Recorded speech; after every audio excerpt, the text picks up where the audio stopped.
के अंदर लोगों को मिल मिला करके रहने की हिफाजत फरमा। मौला हमारे वतन की हिफाजत फरमा। मौला हम तमाम लोगों के वतन की हिफाजत फरमा।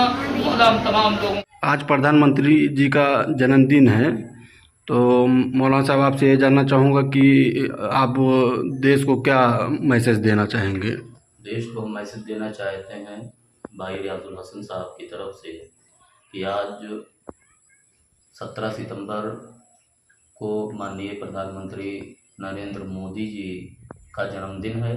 उनके जन्मदिन पर हम ये संदेश देना चाहते हैं कि अल्लाह ताला उनकी उम्र को लंबा करे और उनसे हमारे हिंदुस्तान के आवाम के लिए, हिंदुस्तान की पब्लिक के लिए वो जिस तरीके से बेहतर कारकर्दगी करते आए, अल्लाह ताला उनसे बेहतर कारकर्दगी करने की तौफीक दे और साथ ही साथ हमारे मुल्क हिंदुस्तान के अंदर अमन व शांति का माहौल बनाए।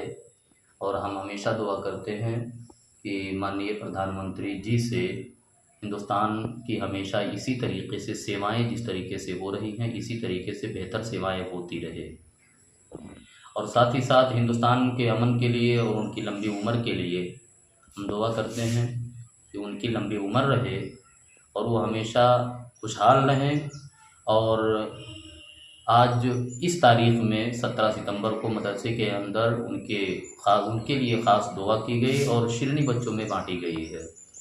भाई रियाजुल हसन साहब की तरफ से शिरनी भी बांटी गई और बच्चों के अंदर तकसीम की गई और उनके लिए दुआ भी की गई और हिंदुस्तान की अमन व शांति के लिए दुआ की गई कि हिंदुस्तान के अंदर अमन व शांति हमेशा बरकरार रहे, ताकि लोग आपस में मिल मिला करके जिस तरीके से खुशहाली से ज़िंदगी गुजार रहे थे उसी तरीके से ज़िंदगी गुजारते रहें।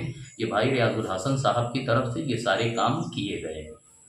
सबसे पहले तो मैं देश दुनिया के सबसे ताकतवर नेता और हमारे देश के प्रधानमंत्री श्री नरेंद्र मोदी जी को पुनः बधाई देना चाहूँगा उनके जन्मदिन पर, और उनकी लंबी उम्र हो और वो हमेशा स्वस्थ रहें, ताकि ऐसे ही जो हमारे देश के लोग हैं शोषित वंचित इन लोगों का हमारे प्रधानमंत्री जी भला कर सकें।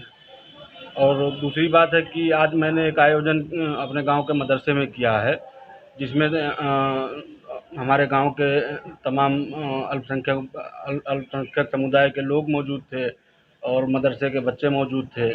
मिठाई मैंने सबके बीच में वितरण किया और माननीय प्रधानमंत्री जी के लिए उनके लंबी उम्र के लिए दुआ मांगी।